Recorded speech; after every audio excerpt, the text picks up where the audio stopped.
आज की इस सेशन में हम लोग यूथ कंपटीशन टाइम्स पब्लिकेशन के रेलवे मैथमेटिक्स बुक से परसेंटेज में टाइप 9 और टाइप 10 को सॉल्व करने जा रहे हैं।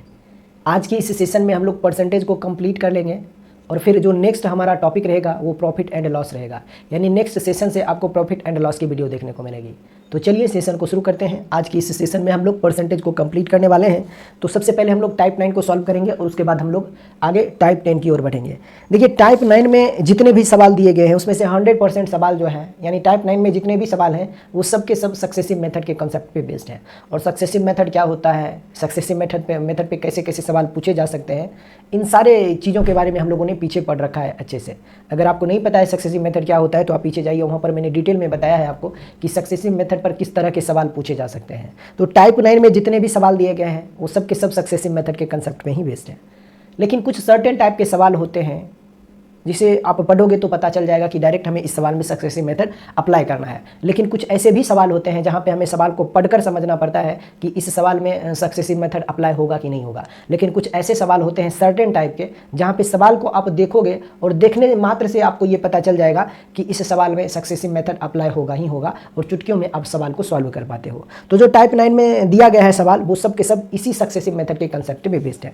मैं आपको कुछ चीज़ें बताना चाहूँगा और उसको आपको दिमाग में रखना है। देखिए कभी भी आयत के क्षेत्रफल पर प्रतिशत प्रभाव निकालने के लिए बोले, कभी भी वर्ग के क्षेत्रफल पर प्रतिशत प्रभाव निकालने के लिए बोले, कभी भी वर्ग के क्षेत्रफल पर प्रतिशत प्रभाव निकालने के लिए बोले, या फिर कभी भी बेलन के वक्र पृष्ठ के क्षेत्रफल पर प्रतिशत प्रभाव निकालने के लिए बोले, या फिर बेलन के आयतन पर प्रतिशत प्रभाव निकालने के लिए बोले, तो इन सभी क्वेश्चनों में आप सक्सेसिव मेथड अप्लाई कर सकते हो और चुटकियों में आपका आंसर निकल के आ जाएगा। बस जो चीज़ें मैंने आपको बताया है उस चीज़ों के बारे में आपको दिमाग में चीज़ें रखनी है कि जब भी कभी भी आपसे पूछे कि बताइए आयत के क्षेत्रफल पर प्रतिशत प्रभाव अगर हमें निकालना है, मतलब सवाल में ऐसा दिया जाएगा कि किसी आयत की लंबाई को x% से बढ़ा दिया जाता है और उसकी चौड़ाई को y% से बढ़ा दिया जाता है या फिर घटा दिया जाता है, तो उस आयत के क्षेत्रफल पर कुल कितने प्रतिशत का प्रभाव पड़ेगा ये हमें पता करना होगा। तो चुपचाप आप सक्सेसिव मेथड अप्लाई कर दीजिएगा और सेकंडों में आंसर निकल के आ जाएगा। उसी तरह से आगे सवाल में ऐसे भी पूछा जा सकता है कि किसी वर्ग की भुजा को x% से बढ़ा दिया जाता है तो वर्ग के क्षेत्रफल पर कुल कितने प्रतिशत का प्रभाव पड़ेगा। तो यहाँ पर भी आपको सक्सेसिव मेथड अप्लाई करना है। आपसे ऐसे भी पूछा जा सकता है कि किसी वृत्त की त्रिज्या को x% से बढ़ा या फिर घटा दिया जाता है तो वृत्त के क्षेत्रफल पर कुल कितने प्रतिशत का प्रभाव पड़ेगा। तो यहाँ पे भी आप सक्सेसिव मेथड अप्लाई कर सकते हो। आपसे ये भी पूछा जा सकता है कि किसी बेलन की त्रिज्या को x% से बढ़ा दिया जाता है और ऊंचाई को y% से घटा दिया जाता है, या फिर किसी बेलन की त्रिज्या को x% से घटा दिया जाता है और ऊंचाई को y% से बढ़ा दिया जाता है, तो उस बेलन के वक्र पृष्ठ पर कुल कितने प्रतिशत का प्रभाव होगा। या फिर आपसे ये भी पूछा जा सकता है कि उस बेलन के आयतन पर कुल कितने प्रतिशत का प्रभाव पड़ेगा। तो जब भी ऐसा सवाल आपको देखने को मिलेगा तो वहाँ पर आप डायरेक्ट सक्सेसिव मेथड अप्लाई कर सकते हो और चीज़ों को सेकेंडों में सॉल्व कर सकते हो। तो ये जो टाइप 9 है, इस टाइप 9 में सबके सब इसी कॉन्सेप्ट पे बेस्ड सवाल है। बस चीज़ें आपको दिमाग में रखना है, आयत से रिलेटेड सवाल हो, वर्ग से रिलेटेड सवाल हो, वृत्त से रिलेटेड सवाल हो, या फिर बेलन से रिलेटेड सवाल हो। एक चीज़ और ध्यान रखना है आपको कि कभी भी अगर ऐसा सवाल में बोल दे कि बताइए बेलन की त्रिज्या को अगर x% से बढ़ा दिया जाए और ऊंचाई को y% से बढ़ा या फिर घटा दिया जाए तो बेलन के संपूर्ण पृष्ठ के क्षेत्रफल पर कुल कितने प्रतिशत का प्रभाव होगा। तो यहाँ पर आपको सक्सेसिव मेथड अप्लाई नहीं करना होगा, क्योंकि यहाँ पे सक्सेसिव मेथड अप्लाई होगा ही नहीं होगा। बस आपको यहाँ पर अगर बोलेगा कि बेलन के संपूर्ण पृष्ठ के क्षेत्रफल पर प्रतिशत प्रभाव निकाले तो यहाँ पे आपको ट्रेडिशनली ही सवाल को सॉल्व करना पड़ेगा। रेशियो निकाल के एंड परसेंटेज वैल्यू आप आसानी से पता कर सकते हो। तो ये चीज़ें आपको दिमाग में रखनी है। अच्छा, एक चीज़ मैंने अभी आपको जैसे बोला कि रेक्टेंगल के बारे में, यानी कि आयत के बारे में, वर्ग के बारे में, वृत्त के बारे में या फिर बेलन के बारे में बोला कि इन चीज़ों से रिलेटेड कोई भी सवाल आपसे पूछे तो सक्सेसिव मेथड आप डायरेक्ट अप्लाई कर सकते हो। लेकिन ये सक्सेसिव मेथड अप्लाई क्यों हो रहा है इन सारे सवालों में, इस चीज़ को ध्यान से देखिएगा। देखिए सक्सेसिव मेथड हम लोग वहाँ पे अप्लाई कर सकते हैं जहाँ पर किसी दो चीज़ों के गुणनफल से किसी चीज़ का परिणाम तय हो रहा हो। जैसे आयत का क्षेत्रफल जो होता है वह लंबाई और चौड़ाई का गुणनफल है, तो आयत के क्षेत्रफल को कौन तय कर रहा है, लंबाई और चौड़ाई का गुणनफल तय कर रहा है, यही कर रहा है। यानी जो क्षेत्रफल बन रहा है वह लंबाई और चौड़ाई के गुणनफल से बन रहा है, यानी दो चीज़ों के गुणनफल से एक चीज़ का परिणाम तय हो रहा है। तो वहाँ पर हम लोग सक्सेसिव मेथड अप्लाई कर सकते हैं। डायरेक्ट कर ही देंगे ये जरूरी नहीं है, लेकिन किसी दो चीज़ों के गुणनफल से अगर किसी चीज़ का परिणाम तय हो रहा हो तो वहाँ पर हम लोग सक्सेसिव मेथड अप्लाई कर सकते हैं। उसी तरह से वर्ग के साथ भी है कि वर्ग की चूंकि सभी भुजाएं आपस में बराबर होती है, लंबाई चौड़ाई दोनों आपस में बराबर होती है, तो इसलिए वर्ग का क्षेत्रफल भी हम लोग कैसे निकालते हैं, भुजा गुणे भुजा यानी भुजा स्क्वायर होता है, क्योंकि लंबाई चौड़ाई समान होता है, तो इसीलिए वर्ग का क्षेत्रफल भी होता है लंबाई गुने चौड़ाई, यानी दो चीज़ों के गुणनफल से भी वर्ग का क्षेत्रफल निकल के आता है। तो इसीलिए यहाँ पे भी हम लोग सक्सेसिव मेथड अप्लाई कर सकते हैं। सेम केस सर्कल के एरिया में भी है। सर्कल का जो एरिया होता है वह होता है पाई आर स्क्वायर। आप सबको अच्छे से पता होगा कि पाई एक कांस्टेंट वैल्यू है, तो जिसे आप हटा सकते हो। तो जो दो वृत्त के क्षेत्रफल का अगर आपको अनुपात निकालने बोला जाएगा तो कैसे निकालोगे? तो आप कहोगे सर सिंपल सी बात है, दो वृत्त के क्षेत्रफल का अनुपात दोनों वृत्त के त्रिज्या के वर्ग के बराबर हो जाएगा। सिंपल सी बात है, क्योंकि पाई पाई कांस्टेंट वैल्यू है जो कि हट जाएगा। तो यहाँ पे भी आप देख रहे होंगे कि वृत्त का क्षेत्रफल जो आ रहा है वह भी त्रिज्या रेडियस के स्क्वायर के इक्वल में आ रहा है। चूंकि पाई तो कांस्टेंट वैल्यू है, इसलिए हम पाई को हटा देते हैं। तो यहाँ पे भी जो पाई सर्कल का एरिया निकल के आता है वह r into r equal to circle का एरिया, यानी दो चीज़ों के गुणनफल से किसी चीज़ का परिणाम तय हो रहा हो तो वहाँ पे हम सक्सेसिव मेथड अप्लाई कर सकते हैं। सेम चीज़ है बेलन के साथ। बेलन के वक्र पृष्ठ का क्षेत्रफल अगर आपसे पूछे कि बताइए बेलन के वक्र पृष्ठ के क्षेत्रफल पर कुल कितने प्रतिशत का प्रभाव होगा जबकि त्रिज्या को x% से ऊंचाई को y% से बढ़ा दिया जाता है या फिर घटा दिया जाता है, तो बस आप क्या करोगे कि बेलन के वक्र पृष्ठ का क्षेत्रफल होता है 2πr(h). अब चूंकि 2π जो है वह कांस्टेंट वैल्यू है तो खत्म हो जाएगा, तो बेलन के वक्र पृष्ठ का क्षेत्रफल निकल जाएगा r इंटू एच। दो बेलन के वक्र पृष्ठ के क्षेत्रफल का अनुपात त्रिज्या और ऊंचाई का गुणनफल होता है। तो यहाँ पर भी दो चीजों के गुणनफल से किसी चीज का परिणाम तय हो रहा है, तो इसलिए सक्सेसिव मेथड अप्लाई होगा। बेलन के आयतन में भी क्या होता है? बेलन का आयतन होता है पाई आर स्क्वायर एच। अब चूंकि पाई कांस्टेंट वैल्यू है तो इसे आप हटा दीजिए। तो यहाँ पर आप ध्यान दीजिएगा कि बेलन के आयतन पर प्रभाव अगर निकालने के लिए बोलेगा प्रतिशत प्रभाव, तो थोड़ा सा संभल के निकालना है, क्योंकि बेलन का जो आयतन होता है वह होता है पाई आर स्क्वायर एच। अब चूंकि पाई कांस्टेंट वैल्यू है तो इसे आप हटा दीजिएगा, तो जो आयतन होता है वह होता है आर स्क्वायर इंटू एच। अब चूंकि आर जो है वह 2 टाइम्स निकल के आ जाता है, r इंटू एच। यहाँ पर देखिए मैंने अभी आपको कहा कि किसी भी दो चीज़ों के गुणनफल से किसी चीज़ का परिणाम अगर तय हो रहा हो तो ऐसे हर सवाल में हम लोग सक्सेसिव मेथड अप्लाई कर सकते हैं। लेकिन बेलन के आयतन में 3 चीज़ों के गुणनफल से किसी चीज़ का परिणाम तय हो रहा है, लेकिन ध्यान से अच्छे से अगर आप देखोगे ना तो दो चीज़ों के ही गुणनफल से किसी चीज़ का परिणाम तय हो रहा है, यानी कि बेलन का आयतन जो है वह दो चीज़ों के गुणनफल से ही बन रहा है, त्रिज्या गुने ऊंचाई। लेकिन क्या है? त्रिज्या का स्क्वायर गुने ऊंचाई है, लेकिन आर तो सेम ही है ना, तो यहाँ पर भी दो चीज़ों के गुणनफल से किसी चीज़ का परिणाम तय हो रहा है। तो ऐसे हर सवाल में हम लोग क्या कर सकते हैं? सक्सेसिव मेथड अप्लाई कर सकते हैं। लेकिन संपूर्ण पृष्ठ के क्षेत्रफल के साथ ऐसा नहीं है, वहां पर कुछ चीजें जो है वह कॉमन रह जाती है, तो इसलिए हम वहां पे हम सक्सेसिव मेथड अप्लाई नहीं कर पाते हैं। चलिए मैंने आपको समझा दिया कि कहां पे भी सक्सेसिव मेथड आपको अप्लाई करना है और कहां पे नहीं करना है, तो इन चीज़ों के बारे में आपको अच्छे से पता होना चाहिए। अब आइए हम लोग टाइप 9 की ओर बढ़ते हैं। 1-2 सवाल मैं आपको बताऊंगा और देखिएगा टाइप 9 के सारे सवाल को आप चुटकियों में सॉल्व कर पाओगे। तो चलिए सेशन को शुरू करते हैं टाइप 9 से। देखिएगा टाइप 9 का पहला सवाल। टाइप 9 का पहला सवाल देखिएगा, सवाल में दिया हुआ है कि एक आयत की भुजाओं के मापन के दौरान हुई त्रुटि बस उसका माप 10% और 8% अधिक प्राप्त होता है, तो इसके क्षेत्रफल में होने वाली त्रुटि का प्रतिशत ज्ञात कीजिए। या फिर इसी सवाल को आप ऐसे समझ लीजिए कि किसी आयत की लंबाई को 10% से और चौड़ाई को 8% से बढ़ा दिया जाता है, तो उस आयत के क्षेत्रफल पर कुल कितने प्रतिशत का प्रभाव पड़ेगा, ये आपको पता करना है। तो इसे दो तरीके से सॉल्व कर सकते हो। आप चाहो तो हमें आयत के क्षेत्रफल पर प्रतिशत प्रभाव निकालने के लिए बोला है तो डायरेक्ट सक्सेसिव मेथड अप्लाई कर सकते हो, या फिर आप चाहो तो इसे ट्रेडिशनली भी सॉल्व कर सकते हो। अब चूंकि ये पहला सवाल है इसलिए मैं चाहूंगा कि दोनों तरीके आपको बताया जाए। तो चलिए पहला सवाल है इसलिए मैं दोनों तरीके आपको बता देता हूँ। सवाल में बोला गया है कि आयत की लंबाई को ना 10% से इंक्रीज किया जाता है, 10% से बढ़ाया जाता है, और इसकी चौड़ाई को 8% से बढ़ाया जाता है, तो आयत के क्षेत्रफल पर कुल कितने प्रतिशत का प्रभाव पड़ेगा ये आपको पता करना है। हम सबको अच्छे से मालूम है कि जो आयत का क्षेत्रफल होता है वह होता है लंबाई और चौड़ाई का गुणनफल। ये हमारा आयत का क्षेत्रफल होता है, लंबाई गुने चौड़ाई बराबर आयत का क्षेत्रफल होता है। अब बोला है कि लंबाई को 10% से बढ़ाया जाता है, तो 10% का भिन्न मान जो होता है फ्रैक्शन वैल्यू 1/10 होता है, लेकिन बोला है 10% से बढ़ाया जाता है तो प्लस 10% की फ्रैक्शन वैल्यू 11/10 होता है। ये बात आपको अच्छे से पता होना चाहिए कि अगर 10% की वैल्यू अगर मैं निकालूं तो ये 1/10 होता है, लेकिन अधिक बोला है तो नीचे वाले को ऊपर वाले के साथ जोड़कर और नीचे जोड़कर तो मतलब ये हुआ कि पहले उस आयत की लंबाई अगर 10 यूनिट रहा होगा, पहले अगर उस आयत की लंबाई 10 यूनिट रहा होगा, तो अब उस आयत की लंबाई में 10% की वृद्धि हो गई है, तो अब उसी आयत की लंबाई जो है वह 10 से बढ़कर कितना हो गया है? 11 हो गया है। अब उसी आयत की लंबाई जो है वह 10 से बढ़कर कितना हो गया है? 11 हो गया है। अब सवाल में बोला गया है कि चौड़ाई को 8% से बढ़ाया जाता है, तो सबसे पहले तो 8% की फ्रैक्शन वैल्यू आप पता कर लीजिए। तो 8% की जो फ्रैक्शन वैल्यू होती है वह कितना होता है? 8/100 होगा। अब 25 से इसको अब 4 से काट दीजिए, 4 दूना 28, 4 दूना 8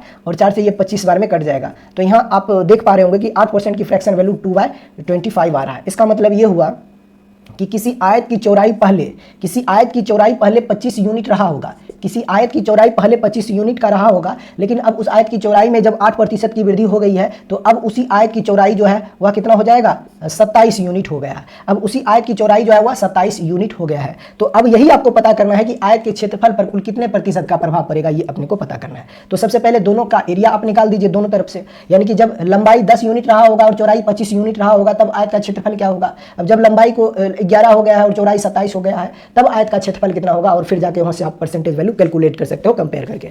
चलिए यहाँ से आयत का क्षेत्रफल कितना हो जाएगा, 250 वर्ग यूनिट हो जाएगा। लंबाई 10 है, चौड़ाई इतना है, तो क्षेत्रफल इतना हो जाएगा। यहाँ पर आयत का क्षेत्रफल कितना होगा, लंबाई इतना है, चौड़ाई इतना है, तो यहाँ पर आयत का क्षेत्रफल हो जाएगा 11 × 30 = 77, बाकी 7, 11 दूना 22, 22 और 7 होते हैं कितना, 29। तो यहाँ पर उस आयत का क्षेत्रफल जो होगा वह इतना वर्ग यूनिट होगा और यहाँ पर उस आयत का क्षेत्रफल इतना वर्ग यूनिट हो जाएगा। यानी जब उस आयत की लंबाई और चौड़ाई में कुछ भी वृद्धि नहीं किया गया था तो उस समय उस आयत का क्षेत्रफल इतना वर्ग यूनिट था। जब आयत की लंबाई में 10% की वृद्धि हो जाती है और चौड़ाई में 8% की वृद्धि हो जाती है तो उस दशा में उसी आयत का क्षेत्रफल जो है वह 297 वर्ग यूनिट हो जाता है। तो यही हमसे पूछा है कि बताइए आयत के क्षेत्रफल पर कुल कितने प्रतिशत का प्रभाव पड़ेगा, ये आप हमें बता दीजिए। जब आयत की लंबाई में 10% की वृद्धि और चौड़ाई में 8% की वृद्धि हो जाती है तो उस आयत के क्षेत्रफल पर कुल कितने प्रतिशत का प्रभाव पड़ेगा। तो यहाँ पे देखिएगा, पहले आयत का क्षेत्रफल 250 था, जब आयत की लंबाई और चौड़ाई में 10% और 8% की वृद्धि हो जाती है तो उसी आयत का क्षेत्रफल 297 वर्ग यूनिट हो जाता है। तो पहले से आयत का क्षेत्रफल कितना ज्यादा हो रहा है, 47 ज्यादा हो जा रहा है। पहले से आयत का क्षेत्रफल कितना ज्यादा हो जा रहा है, 47 ज्यादा हो रहा है। किससे हो रहा है 47 ज्यादा,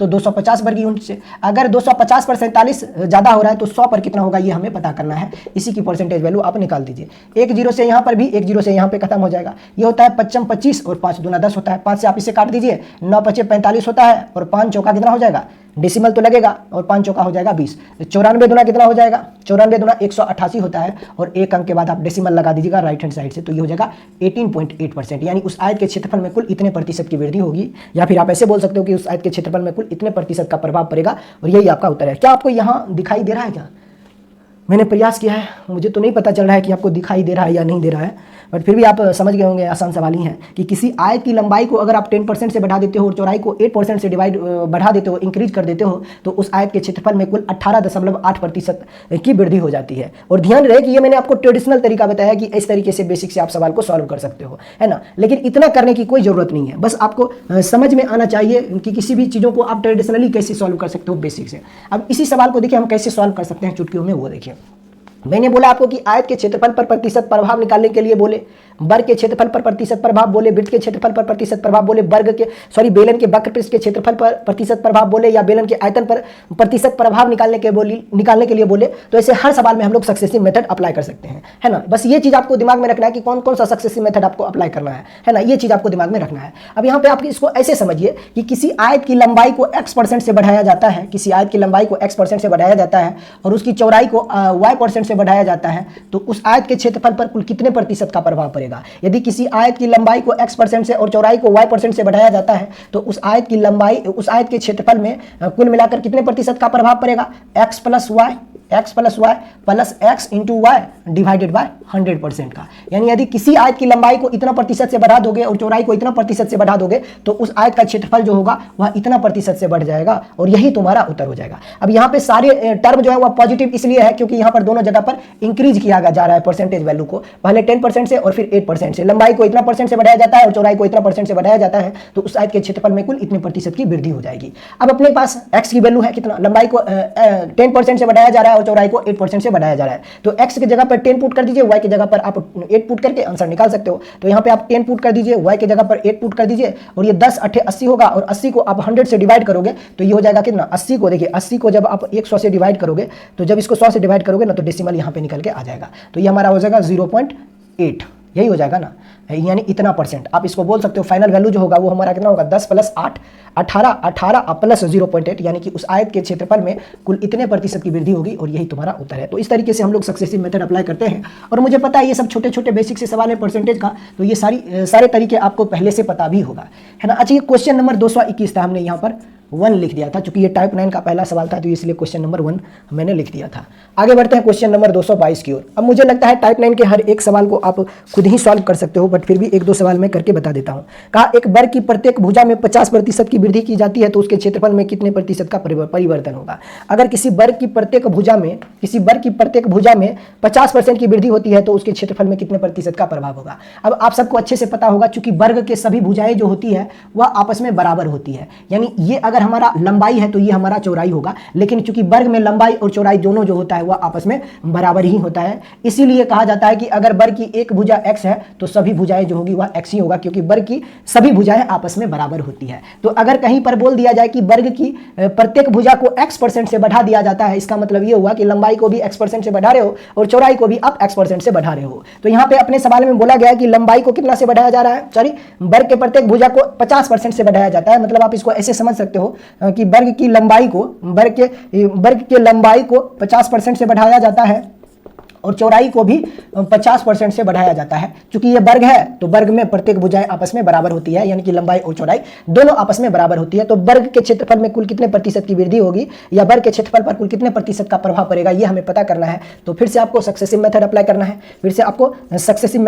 है, और कौन सा सक्सेसिव मेथड लगेगा, तो चूंकि प्रत्येक भुजा में क्या किया जा रहा है, वृद्धि किया जा रहा है, तो यहाँ पे जो सक्सेसिव मेथड लगेगा वह लगेगा x plus y plus x into y divided by 100%। अगर किसी वर्ग की प्रत्येक भुजा को लंबाई को x% से चौड़ाई को भी x% से ही बढ़ा दिया जाता है तो उस केस में वर्ग के क्षेत्रफल में कुल इतने प्रतिशत की वृद्धि हो जाती है। अब हमें पता है यहाँ पर कि x y की वैल्यू जो है वह दोनों जगह पे सेम है, x की वैल्यू भी 50 है और y की वैल्यू भी 50 है। तो यहाँ पे x की जगह पर भी 50 रख दीजिए और y की जगह पर भी 50 रख के पुट कर दीजिए, तो आपका आंसर निकल के आ जाएगा 50 प्लस 50 प्लस 50 गुने 50 बटे 100%, यानी कि उस वर्ग के क्षेत्रफल में कुल इतने प्रतिशत की वृद्धि हो जाएगी। 50 प्लस 50 100 और प्लस 25 यानी 125% की वृद्धि हो जाएगी। तो ऐसे छोटे छोटे सवाल हैं और मुझे लगता है ये सब सवाल आपको खुद से करना चाहिए, मैंने ऑलरेडी आपको कंसेप्ट बता रखा है। आगे बढ़ते हैं क्वेश्चन नंबर 223 की ओर। कहा किसी बेलन की त्रिज्या को 10% से बढ़ा दिया जाता है और ऊंचाई को 40% से घटा दिया जाता है तो बेलन के वक्र पृष्ठ के क्षेत्रफल पर कुल कितने प्रतिशत का प्रभाव पड़ेगा, ये आपको पता करना है। अगर हमसे ये पूछता कि बेलन के संपूर्ण पृष्ठ के क्षेत्रफल पर कुल कितने प्रतिशत का प्रभाव पड़ेगा, तो सवाल को तो हम लोग सॉल्व कर लेंगे, लेकिन वहां पर हम लोग सक्सेसिव मेथड नहीं लगा सकते हैं। लेकिन यहाँ पे बोला है वक्र पृष्ठ के क्षेत्रफल पर कुल कितने प्रतिशत का प्रभाव पड़ेगा, तो हम डायरेक्ट सक्सेसिव मेथड अप्लाई कर सकते हैं। क्वेश्चन नंबर 223 को देखिएगा, क्वेश्चन नंबर 223 है। सवाल में बोला है कि बेलन की त्रिज्या को 10% से बढ़ाया जाता है। त्रिज्या को अगर आपने 10% से बढ़ा दिया है और उसकी ऊंचाई को, बेलन की ऊंचाई को आपने 40% से घटा दिया है तो बेलन के वक्र पृष्ठ के क्षेत्रफल पर कुल कितने प्रतिशत का प्रभाव पड़ेगा, ये आप हमें बता दीजिए।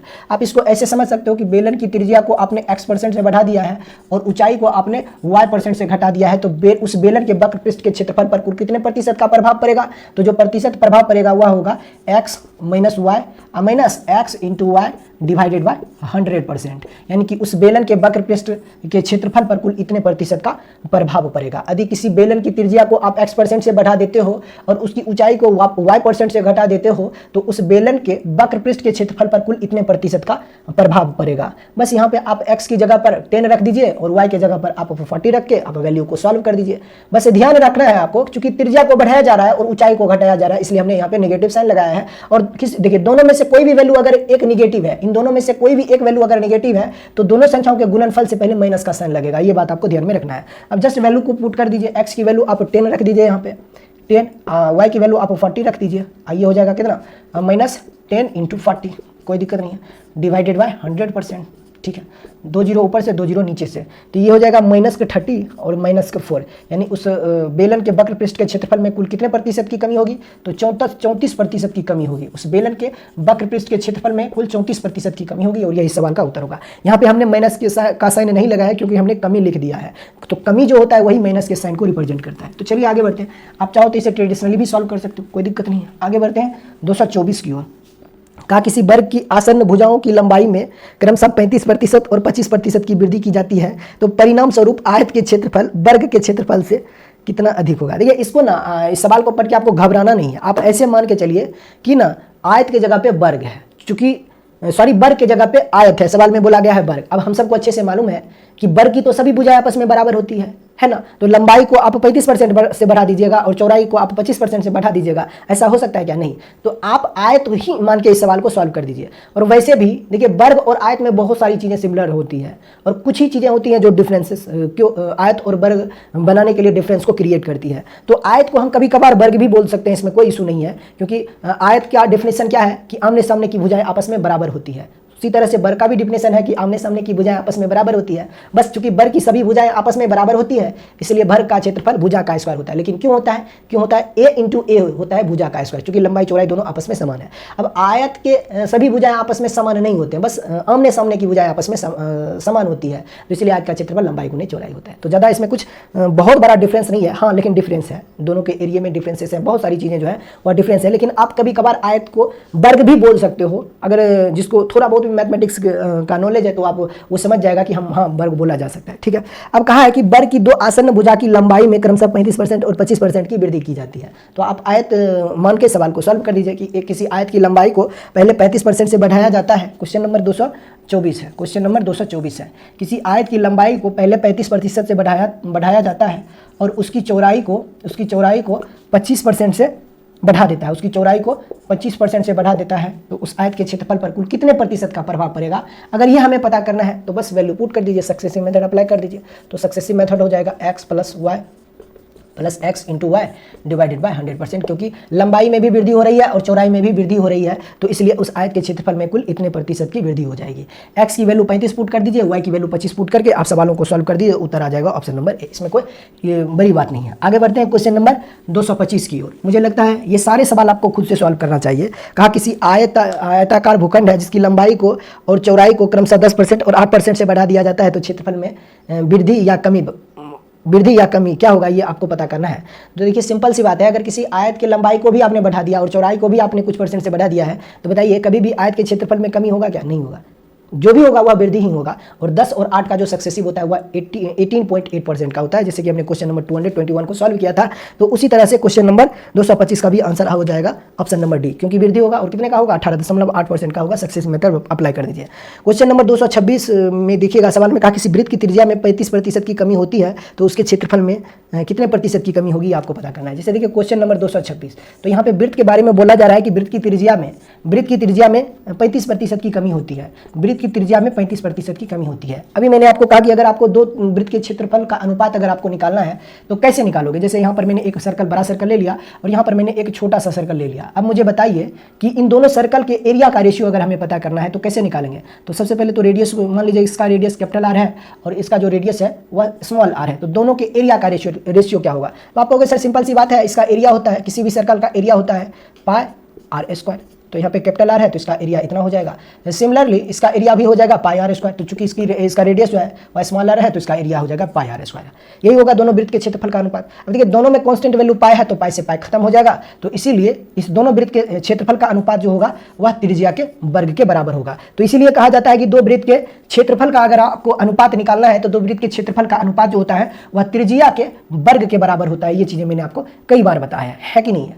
अब यहाँ पे बोला है कि त्रिज्या को 35% से घटाया गया है, तो एरिया तो क्या होता है? त्रिज्या गुने त्रिज्या होता है, मतलब कि दो बार त्रिज्या को 35% से कम किया गया है। यानी रेडियस को अगर 35% से डिक्रीज किया गया है, मतलब ये हुआ कि x की वैल्यू जो होगा x को भी 35% से डिक्रीज किया है और y को भी 35% से डिक्रीज किया है। क्योंकि सर्कल का एरिया आप कैसे डिफाइन करते हो? अगर दो वृत्त के क्षेत्रफल का अनुपात अगर निकालना होगा तो त्रिज्या का वर्ग आपको करना पड़ेगा। तो यहाँ पे r की वैल्यू आपने -35 रखा है, तो अगेन r की वैल्यू आपको यहाँ पे -35 रखना होगा, क्योंकि वृत्त की तभी आप सक्सेसिव को अप्लाई कर सकते हो, है ना। क्योंकि सबसे सक्सेसिव अप्लाई करने के लिए आपको दो चीजें चाहिए, है कि नहीं।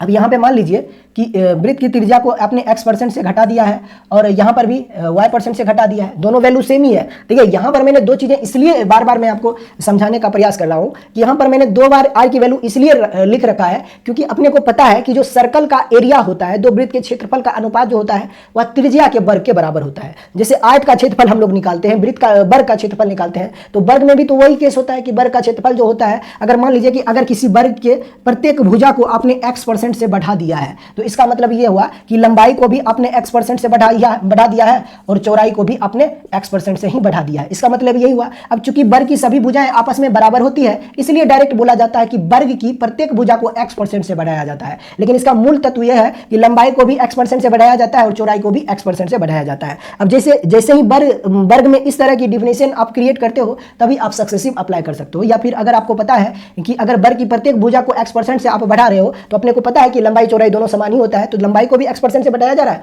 और चौड़ाई को भी x% से ही बढ़ाया जा रहा है। तो इसलिए डायरेक्ट हम यहाँ पे सक्सेसिव अप्लाई कर पाते हैं, क्योंकि दो चीजें निकल के आ रही है। तो सेम चीज त्रिज्या के साथ भी होता है। मान लीजिए लंबाई को इतना % से घटा दिया, चौड़ाई को इतना % से घटा दिया, तो वृत्त के क्षेत्रफल में कुल कितने प्रतिशत का प्रभाव पड़ेगा। अब चूंकि त्रिज्याएं समान ही होती है कि नहीं है, तो यहाँ पे सक्सेसिव आप अप्लाई कीजिएगा। कौन सा सक्सेसिव अप्लाई करना होगा? निगेटिव सक्सेसिव होगा, यानी कि रेडियस को इतना % से रिड्यूस कर दिया जाता है, मतलब कि डिक्रीज किया जाता है, तो उस सर्कल के एरिया में कुल कितने % की कमी होगी आपको पता करना है। चलिए सवाल को सॉल्व करते हैं। अगर वृत्त की त्रिज्या को 35% से घटाया जाता है, मैं मान लेता हूं कि वृत्त की त्रिज्या को ना x% से घटा दिया जा रहा है, और यहाँ पर भी मैं लिख देता हूँ r की वैल्यू जो है वो, चूंकि हमें सक्सेसिव लगाना है इसलिए 2 वैल्यू हमें चाहिए। तो यहाँ से जो उस सर्कल के एरिया में जो कमी हो जाएगा वह कुल कितने % का होगा? तो ये होगा x minus x, minus into minus plus x into y divided by 100%, यानी उस वृत्त के क्षेत्रफल में कुल इतने % की कमी होगी। अब x की वैल्यू भी आपके पास है, y की वैल्यू भी आपके पास है, जस्ट वैल्यू पुट कर दीजिए एंड देन आंसर आपका निकल के आ जाएगा। यहाँ पे हो जाएगा -35 अब प्लस 35 इंटू 35 यानी कि 125 डिवाइडेड बाय कितना हो जाएगा? 100, इतना % होगा। इस 100 से इसको जब आप डिवाइड करोगे ना, तो ये पॉइंट यहाँ निकल के आ जाएगा। ठीक है, कोई दिक्कत नहीं। अब जस्ट इसको आप सॉल्व करके लास्ट में % वैल्यू कैलकुलेट कर दीजिए।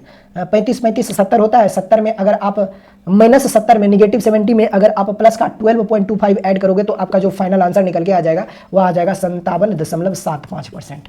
यही तुम्हारा उत्तर हो जाएगा, यानी कि उस वृत्त के क्षेत्रफल में कुल मिलाकर इतने % की क्या होगी? कमी होगी। या आप कमी लिख दीजिए या फिर नेगेटिव का साइन आप लगा दीजिए। चलिए आगे बढ़ते हैं। ऑप्शन नंबर ए इस सवाल का उत्तर हो जाएगा। क्वेश्चन नंबर 227 को आपको खुद करना है। क्वेश्चन नंबर 28 को भी खुद से सॉल्व करना है। क्वेश्चन नंबर 229 खुद से सॉल्व करना है। 230 को भी खुद से सॉल्व करना है। 31 को भी खुद से ही सॉल्व करना है। मतलब कि अब जितने भी सवाल टाइप 9 में हैं बचे हुए, वो सारे सवाल आपको खुद से ही सॉल्व करना है, क्योंकि सिर्फ आयत, वर्ग, वृत्त और। चलिए टाइप 10 को शुरू करते हैं। अभी हम लोगों ने टाइप 9 को खत्म किया है, और ये देखिए टाइप 10 में जितने सवाल हैं ना, वो सभी सवाल चुनाव पे आधारित है, यानी जो इलेक्शन बेस्ड सवाल होते हैं वो सारे सवाल आपको यहाँ पे टाइप 10 में देखने को मिलेगा। तो क्वेश्चन नंबर 234 को देखिएगा, ये टाइप 10 का पहला सवाल है। सवाल में दिया हुआ है कि एक चुनाव में वोट डालने के लिए अधिकृत लोगों में से 90% लोगों ने अपने वोट डाले। डाले गए वोटों में से 80% वोट वैध थे, यानी कि वैलिड वोट थे। विजेता को वैलिड वोटों में से, यानी कि वैध मतों में से 60% मत प्राप्त होता है। यदि विजेता को कुल 64,800 मत प्राप्त हुए, तो उस चुनाव में जितने भी लोगों को वोट डालने का अधिकार प्राप्त है, उसकी कुल संख्या कितनी होगी, ये आप हमें बता दीजिए। उस चुनाव में जितने भी लोगों को वोट डालने का अधिकार प्राप्त है, उसकी कुल संख्या कितनी होगी, ये आप हमें बता दीजिए। देखिए, किसी भी चुनाव में वोट डालने का अधिकार उन्हीं लोगों के पास होता है जिनका नाम मतदाता सूची में होता है। जिनका नाम मतदाता सूची में है वो लोग मतदान कर सकते हैं, यानी वोट डाल सकते हैं, और जिनका नाम मतदाता सूची में नहीं है वो लोग मतदान नहीं कर सकते हैं, वो लोग वोट नहीं डाल सकते हैं। तो बेसिकली आपसे यही पूछा जा रहा है कि उस चुनाव में मतदाता सूची में कुल कितने लोगों का नाम है, ये आप हमें बताइए। उस इलेक्शन में कुल कितने लोगों का नाम वोटिंग लिस्ट में है, ये आप हमें बता दीजिए। तो सवाल बहुत आसान है। अच्छा, एक बात पता होना चाहिए आपको कि इलेक्शन बेस्ड सवाल को सॉल्व करने से पहले कुछ इलेक्शन के बारे में कुछ बेसिक बातें आपको पता होना चाहिए। जैसे वोटिंग लिस्ट क्या होता है, मतदाता सूची क्या होता है। अभी मैंने आपको बताया मतदाता सूची के बारे में कि मतदाता सूची का मतलब ये होता है कि उस चुनाव में जितने भी लोगों का नाम मतदाता सूची में है, सिर्फ वही लोग उस चुनाव में मतदान कर सकते हैं, वही लोग वोट डाल सकते हैं, और जिनका नाम मतदाता सूची में नहीं है वो लोग वोट नहीं डाल सकते हैं। तो ये होता है मतदाता सूची का मतलब। दूसरी चीज़ आपको ये पता होना चाहिए कि वैध मत क्या होता है, जिसे वैलिड वोट आप कहते हो, उस वैलिड वोट का मतलब क्या होता है। तो देखिए, किसी भी चुनाव में जितने भी उम्मीदवार होते हैं, उन उम्मीदवारों को वही मत प्राप्त होता है जो वैध मत होते हैं। जो वैलिड वोट्स होते हैं वही वोट्स उन कैंडिडेट को दिया जाता है जो उस इलेक्शन में खड़े होते हैं। तो ये होता है वैध मत। अवैध मत को हटा दिया जाता है, अवैध मत को हटा दिया जाता है, और जो वैध मत होते हैं वही मत उन उम्मीदवारों को दिया जाता है जो उस चुनाव में खड़े होते हैं। तो हमसे पूछा जा रहा है कि उस चुनाव में अधिकृत लोगों की संख्या कितनी थी, मतलब कि उस चुनाव में मतदाता सूची में कुल कितने मतदाताओं का नाम है, ये आप हमें बता दीजिए। तो मैं मान लेता हूं कि उस चुनाव में कुल मिलाकर 100 लोगों को मतदान करने का अधिकार प्राप्त है। उस चुनाव में कुल मिलाकर इतने लोगों को मतदान वोट डालने का अधिकार है। उस चुनाव में कुल इतने लोगों को वोट डालने का अधिकार प्राप्त है। अब सवाल में बोला गया है कि जितने लोगों को वोट डालने का अधिकार प्राप्त है, उसमें से 90% लोगों ने वोट डाले हैं। तो तो कुल 100 लोगों को वोट डालने का अधिकार प्राप्त है, तो इसका 90% कितना हो जाएगा, 90 हो जाएगा। यानी कि कुल इतने लोगों ने वोट डाला है, यानी जो वोटिंग हुआ है वह कितना हुआ है ये आप हमें बताइए। अच्छा, मैंने माना है कि उस चुनाव में कुल इतने लोगों को वोट डालने का अधिकार प्राप्त है, तो ये हमारा उत्तर नहीं होगा। एक्चुअल में 100 की वैल्यू क्या होगी ये आपको पता करना है। तो मैंने मान लिया जैसे सवाल को सॉल्व करने के लिए कि उस चुनाव में कुल मिलाकर 100 लोगों को वोट डालने का अधिकार प्राप्त है, और जितने लोगों को वोट डालने का अधिकार है उसमें से 90% लोगों ने अपने मतों का प्रयोग किया है, यानी जो वोटिंग हुआ है वह टोटल का 90% हुआ है। तो 100 का 90% होता है कितना, 90। अब कुल कितने लोगों ने अपने मतों का प्रयोग नहीं किया है, तो 100 में से 90 लोगों ने मतदान किया है, तो शेष 10 लोगों ने मतदान नहीं किया है, यानी इतने लोग जो है वह उन्होंने वोटिंग नहीं किया, यानी इतने लोग अपने मतों का प्रयोग नहीं कर रहा है। अब आगे सवाल में कहा है कि जितने लोगों ने अपने मतों का प्रयोग किया है उसमें से 80% मत जो है ना वह वैध है, यानी कि कुल इतने लोगों ने अपने मतों का प्रयोग किया है, तो इसमें से कुछ मत जो होंगे ना वह वैध होगा और कुछ मत अवैध होगा। यानी कि कुछ मत जो होगा वह वैलिड होगा, कुछ मत जो होगा वह वैलिड होगा, और कुछ मत जो होगा वह इनवैलिड होगा, यानी जिसे आप क्या कहते हो, अवैध मत। इसमें से देखिए कुल इतने लोगों ने अपने मतों का प्रयोग किया है, तो इन मतों में से कुछ मत जो होंगे वह वैध होंगे और कुछ मत जो होगा वह अवैध होगा। तो सवाल में कहा गया है कि वैध मतों की जो संख्या है वह जितने लोगों ने अपने मतों का प्रयोग किया है उसमें से 80% मत जो है वह वैध है। तो कुल इतने लोगों ने अपने मतों का प्रयोग किया है, तो इसका 80% मत जो है वह वैध है। तो इसका 80% अगर वैध मत है, यानी जितने लोगों ने अपने मत का प्रयोग किया है उसका 80% अगर वैध मत है, तो जितने लोगों ने अपने मतों का प्रयोग किया है उसका 20% मत जो होगा वह अवैध होगा। तो अवैध मतों की कुल संख्या इतनी और वैध मतों की कुल संख्या इतनी हो जाएगी। अब वैसे भी देखिए 90 का 80% कितना होता है, 90 का 80% 72 होता है। तो मैं मान लेता हूँ कि कुल मिलाकर देखिए 90 का 80% यानी 72, यानी कि 72 लोग, यानी इतने लोगों में से इतना लोग जो है, इतना मत जो है, इतना मत में से इतना मत जो है वह वैध है और शेष मत जो होगा वह अवैध होगा। 90 का 20% 18 हो जाएगा। कुल इतने लोगों ने अपने मतों का प्रयोग किया है, तो कुल मतों का यानी कि जितना मत हुआ है उसका 80% मत वैध है, तो उसका 20% मत जो होगा वह अवैध होगा, यानी वैध मतों की कुल संख्या इतनी है। आगे सवाल में बोला गया है कि एक विजेता है उसे वैध मतों का 60% मत प्राप्त होता है। अब देखिए मैंने आपको कहा है कि किसी भी उम्मीदवार को वही मत प्राप्त होगा जो वैध मत होता है। तो वैध मतों की कुल संख्या इतनी है, तो इस मतों में से कुल मत जो होगा, देखिए कुल वैध मत जो है वह 72 है। अब इस इतने मत में से कुछ मत जो होगा वह जीतने वाले उम्मीदवार को दिया जाएगा और कुछ मत जो होगा वह हारने वाले उम्मीदवार को मिला होगा। यानी वैलिड वोटों की कुल संख्या अगर 72 है, तो इसमें से कुछ मत जो होगा वह जीतने वाले को मिला होगा और कुछ मत जो होगा वह हारने वाले को मिला होगा। तो जीतने वाले उम्मीदवार को वैलिड वोट का 60% मिलता है। तो वैलिड वोटों की कुल संख्या 72 है, तो 72 का 60% मत जो होगा वह जीतने वाले को मिलेगा। तो हारने वाले को कितना मिलेगा, तो हारने वाले को वैलिड वोट का 40% मिल जाएगा। हारने वाले उम्मीदवार को इतना मत प्राप्त होता है, तो जीतने वाले को इतना मत प्राप्त होता है, ऐसा सवाल में दिया गया है। अब सवाल में यह भी बोला गया है कि जीतने वाले उम्मीदवार को जो है ना वह कुल मिलाकर 64,800 मत प्राप्त होते हैं। यहाँ पर बताइए जीतने वाले उम्मीदवार को कितना मत प्राप्त हो रहा है, 72 का 60%। यहाँ पर जीतने वाले उम्मीदवार को कुल मिलाकर 72 का 60% मत प्राप्त हो रहा है, लेकिन वास्तव में जीतने वाले उम्मीदवार को कुल मिलाकर कितना मत प्राप्त हो रहा है, 64,800 मत प्राप्त होता है। तो देखिए ये भी जीतने वाले उम्मीदवार के मतों की कुल संख्या है और ये भी जीतने वाले उम्मीदवार को ही मतों की कुल संख्या है, तो इसलिए दोनों आपस में क्या हो जाएगा, बराबर हो जाएगा। तो यहाँ से 72 का 60% की वैल्यू अगर इतना के बराबर है, तो अपने को पता करना है कि उस चुनाव में मतदाता सूची में कुल कितने लोगों का नाम है, यानी 100 की वैल्यू अपने को पता करना है। चलिए 100 की वैल्यू कैलकुलेट करते हैं। परसेंटेज हटाइएगा तो नीचे आपको लगाना होगा 1/00 यानी कि 100, ठीक है। अब एक जीरो से ऊपर भी खत्म कर दीजिए और एक जीरो से मैं इधर खत्म कर देता हूँ, ठीक है। अब आप चाहो तो 4 से ऊपर भी 4 से नीचे भी काट सकते हो। 4 से हो जाएगा ये 25 चौका होता है 100 और ये 4 से हो जाएगा 18 चौका होता है 72।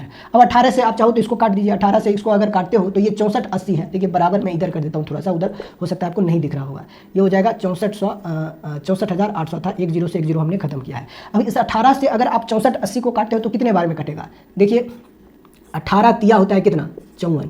शेष यहाँ पे मिल जाएगा आपको 10 और अंतिम में एक 8 है तो 108 बनेगा और 18 से ये कट जाएगा, 18 छक होता है 108 और अंत में एक जीरो है तो एक जीरो लगा दीजिए। अगेन ऊपर में 6 है, 6 से अगर आप इसको अगर काटते हो तो 6 छक 36 होता है, 6 छक 36 होता है। तो आप पाओगे कि 1 यूनिट की वैल्यू जो है ना वह 60 × 25 के इक्वल आ रहा है। देखिए इस 25 जो है वह इधर आके मल्टीप्लाई ही होना है इसको। तो यहाँ से आपने ये पता किया कि 1 यूनिट की वैल्यू जो है वह 25 × 60 के इक्वल आ रहा है।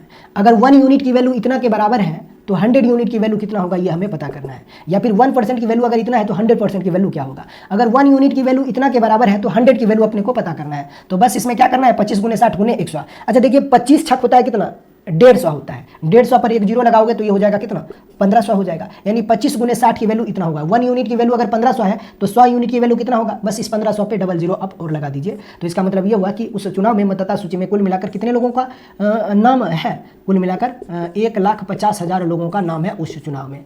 उस चुनाव में कुल मिलाकर इतने लोगों को वोट डालने का अधिकार प्राप्त है। और यही सवाल का उत्तर होगा। कौन सा ऑप्शन दिया गया, ऑप्शन नंबर ए।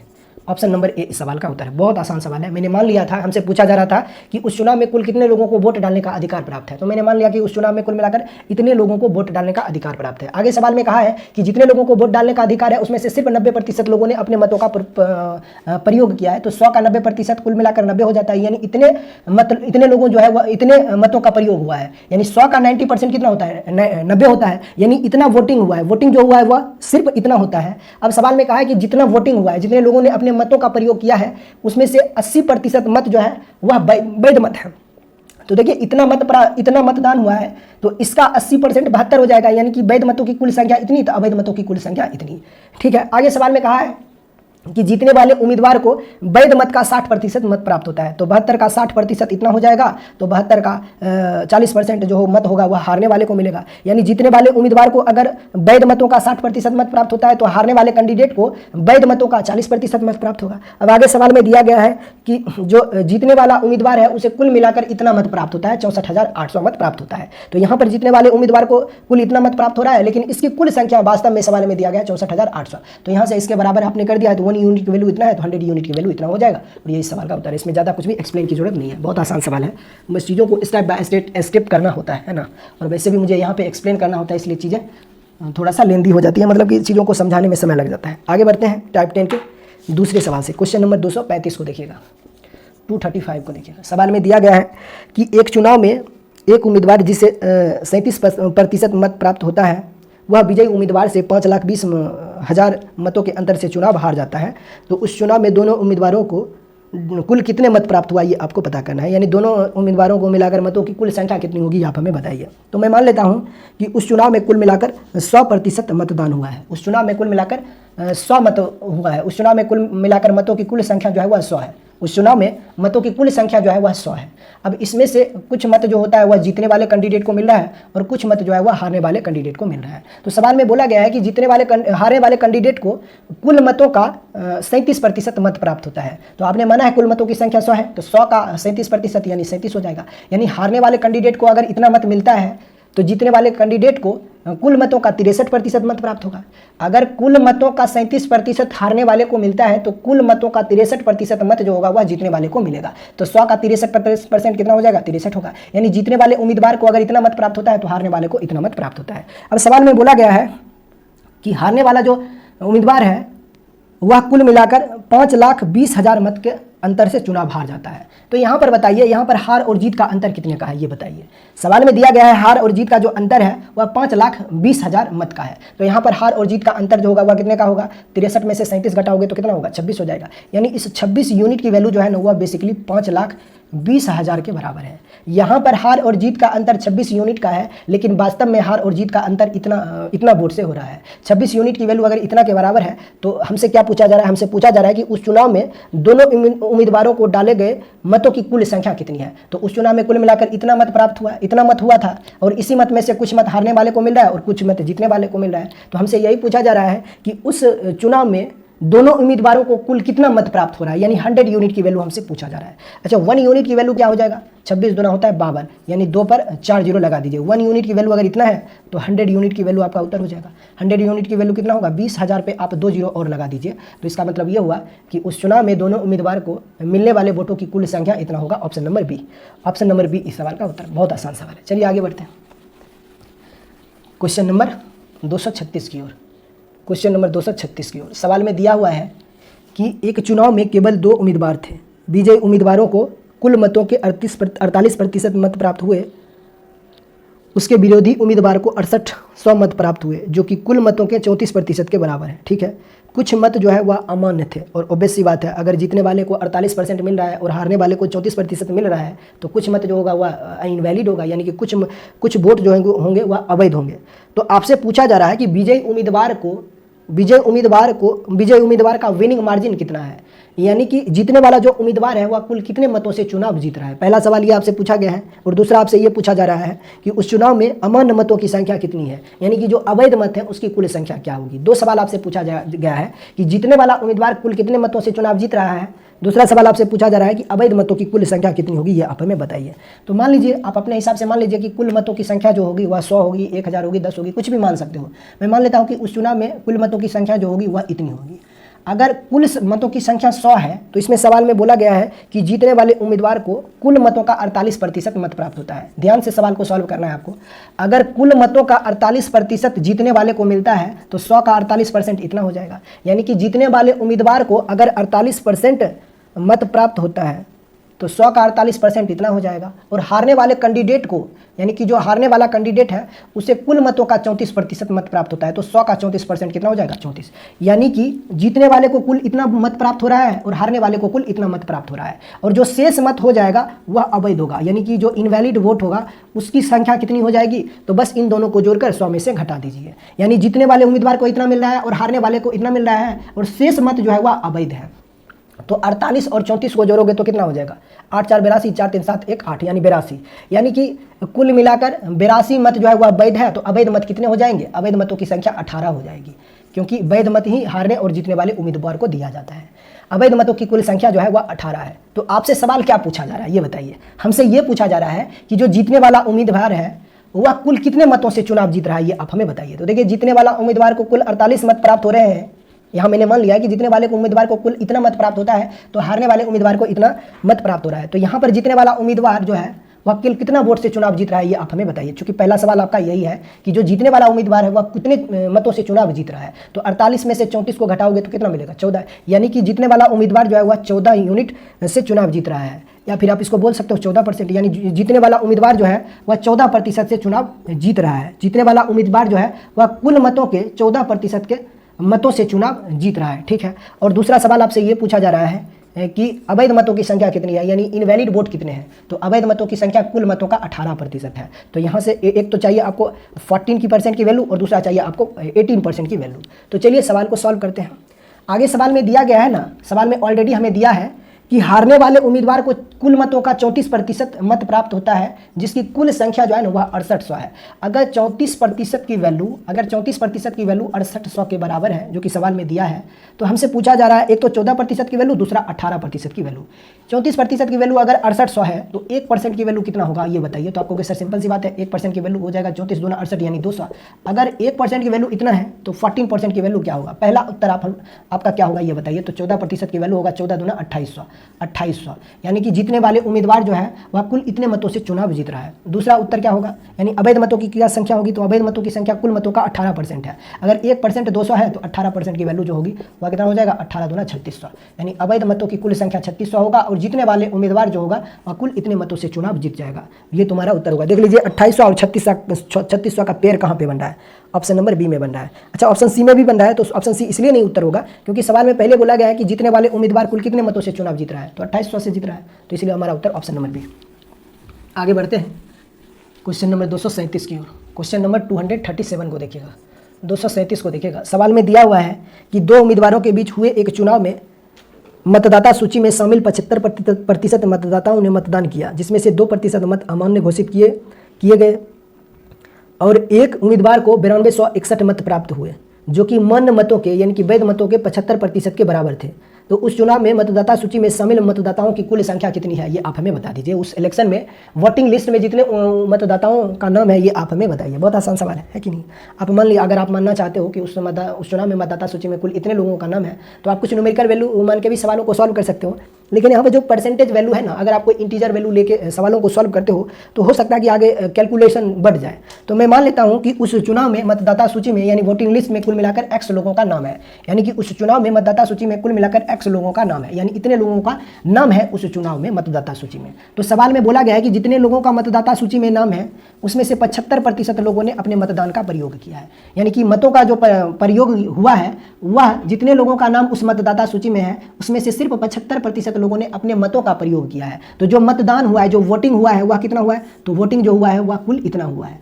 आगे सवाल में कहा गया है कि जितने लोगों ने अपने मतों का प्रयोग किया है, देखिए इतने लोगों ने अपने मतों का प्रयोग किया है, जितने लोगों ने अपने मतों का प्रयोग किया है उसमें से 2% मत जो है ना वह अवैध है, अमान्य मत यानी कि अवैध मत। अगर इसमें से 2% लोगों ने, इसमें से 2% लोगों के मत जो है वह अवैध है, तो वैध मतों की संख्या कितनी होगी? अगर इतने मत का 2% मत अवैध है तो इतने मतों का 98% मत जो होगा वह वैध होगा।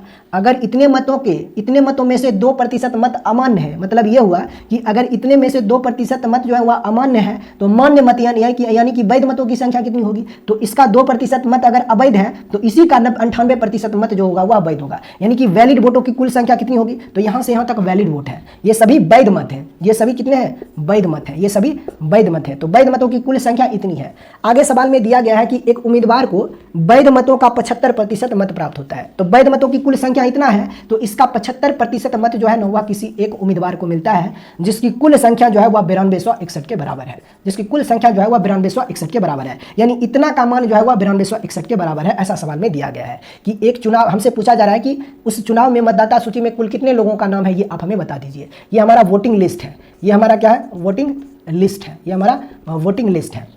मैंने मान लिया कि उस चुनाव में कुल मिलाकर इतने लोगों का नाम मतदाता सूची में है। आगे सवाल में बोला गया कि जितने लोगों का नाम मतदाता सूची में है उसमें से 75% लोगों ने अपने मतों का प्रयोग किया है। तो जो वोटिंग हुआ है वह यहाँ इतना हुआ है, एक्स का 75% वोटिंग हुआ है। आगे सवाल में बोला गया कि जितने लोगों ने अपने मतों का प्रयोग किया है उसमें से 2% मत अमान्य है। अगर 2% मत अमान्य है तो मान्य मत कितना होगा? तो इतना में से अगर 2% मत अमान्य है तो इतना का 98% मत जो होगा वह मान्य होगा। तो वैध मतों की कुल संख्या इतनी हो जाएगी, वैध मतों की कुल संख्या इतनी होगी। आगे सवाल में बोला गया है कि एक उम्मीदवार को वैध मतों का 75% मत प्राप्त होता है। तो वैध मत इतना है तो इसका 75% इतना, तो उस उम्मीदवार को कुल मिलाकर इतना मत प्राप्त होता है, जिसकी संख्या कुल मिलाकर 9261 दिया गया है सवाल में। तो इसलिए मैंने दोनों को इक्वेट कर दिया है, बराबर कर दिया है। हमसे पूछा जा रहा है मतदाता सूची में कुल कितने लोगों का नाम है, यानी एक्स की वैल्यू हमसे पूछी जा रही है। चलिए सवाल को सॉल्व करते हैं, बहुत आसान सवाल है। आप चाहो तो 70% को हटाकर आप नीचे 00 लगा सकते हो 1 पे, यहाँ पर भी आप 100 लगा सकते हो परसेंटेज को हटाकर, यहाँ पर भी आप परसेंटेज हटाकर आप 1 पे 00 लगा सकते हो। अब जस्ट इसको हमें ध्यान से सॉल्व करना है, इसे ध्यान से सॉल्व करना है। देखिए यहाँ पर तो 3/4 हो जाएगा, यहाँ पे भी 3/4 हो जाएगा, ठीक है। अब यहाँ पे हम कैसे सवाल को सॉल्व करते हैं? देखिए 3 तिया 9, इस 9 से आप इसको सबसे पहले काटिए। 9 एकम 9 होता है, फिर ये हो जाएगा कितना? 2 और 6, 9 से एक बार नहीं कटेगा तो यहाँ पर 1 0 लगाना होगा, और फिर हो जाएगा 9 दूना 18। उधर शेषफल आपको मिल जाएगा कितना? 26 - 18 8, और इकाई अंक जो है वह 1 है तो 81 बनाएगा, तो ये हो जाएगा 9 9 81। यहाँ से 9 से हमने इसको काटा है तो ये 1029 बार में कट गया है। अब ऊपर में देखिए क्या है? 98 है। अगर 98 से 1029 को काटते हो तो कितने बार में कटेगा ये बताइए। थोड़ा सा यहाँ पे कॉमन सेंस अप्लाई करना है आपको। देखिए यहाँ पे 998 है, 98 को अगर मैं 10 टाइम में लेके जाना चाहता हूँ, 10 टाइम्स में लेके जाना चाहता हूँ तो ये हमें मिलेगा 980। अब 980 जो है वह इससे कितना कम है? तो आप कहोगे इससे ये 49 कम है। कितना कम है? 49 कम है। इसमें जब 49 और हम जोड़ेंगे तो ये 1029 बन जाएगा। और ध्यान रहे कि 98 का आधा 49 ही होता है। इसका मतलब ये हुआ कि 98 से अगर आप इसको काटोगे ना तो ये 10.5 टाइम्स में कैंसिल हो जाएगा। ये 10.5 टाइम्स में कैंसिल हो जाएगा। कितने बार में? 10.5 बार में ये कट जाएगा। अब बताइए कि न्यूमरेटर में कोई वैल्यू नहीं है और डिनोमिनेटर में है 4 × 100 × 4। अब ये डिनोमिनेटर की सभी वैल्यू इसके साथ मल्टीप्लाई होगा, क्योंकि ये इधर है राइट हैंड साइड में है, तो ये नीचे वाली सभी संख्या ऊपर जाके गुना ही होगा। तो यहाँ से x की वैल्यू आप डायरेक्ट निकालोगे, ये कितना होगा? 10.5 × 4 × 4 यानी कि 16 × 100, यानी कि कुल मिलाकर 1600 से इसमें हमें मल्टीप्लाई करना है, यही होगा। तो यही से आपका उत्तर कितना आ जाएगा? देखिए सिंपल सी बात है, 10 में अगर 1600 से गुना करते हो तो ये हो जाएगा 16000, इसमें कोई इशू नहीं है, ठीक है। अब प्लस 0.5 को 1600 से मल्टीप्लाई करते हो तो ये आधा हो जाएगा इसका, यानी ये हो जाएगा 800 और इसमें जुटेगा। तो आपका फाइनल आंसर होगा 16800 और यही तुम्हारा उत्तर होगा। कौन सा ऑप्शन दिया गया? ऑप्शन नंबर डी इस सवाल का उत्तर। काफ़ी फेमस सवाल है और बार बार ऐसे सवाल ना परीक्षाओं में पूछे जाते हैं, तो आप आंसर भी याद कर सकते हो। पेयर बना के देख लीजिएगा।